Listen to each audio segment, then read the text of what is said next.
au Togo.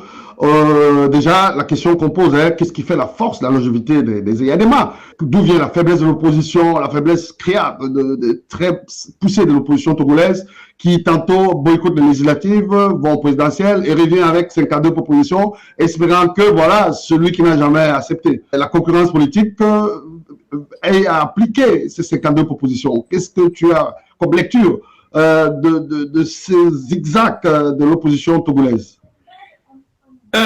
C'est pas simplement une question de l'opposition togolaise. La question, c'est la question des opposants africains. Tout d'abord, il faut savoir que ces oppositions sont des oppositions institutionnelles. Hein. Ce sont des oppositions institutionnalisées, officielles. En gros, ça veut dire que ce sont des gens qui ont été cooptés par le système parce qu'ils ont créé des partis politiques.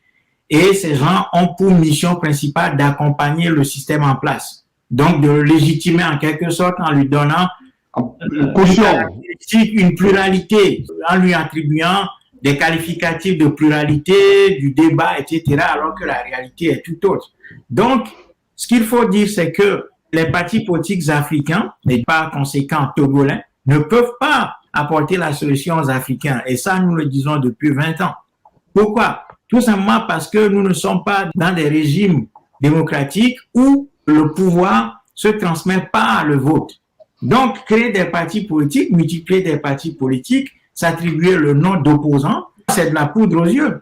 Et donc, ces gens ont inscrit les populations africaines dans une logique électoraliste qui ne cadre pas du tout avec le problème africain qui est, je le rappelle, un problème colonial. Et un problème colonial, on ne peut pas le résoudre avec des élections ou avec des partis politiques. Tout simplement. On y arrive, hein, on va dans le développement de la stratégie que Moltra et que tu proposes, on va aller en profondeur dans toutes ces questions. Donc, et je vais finir tout simplement que ces opposants, ce qu'ils donnent comme résultat est tout à fait conforme à leur ADN et à ce qu'ils ont produit comme réflexion.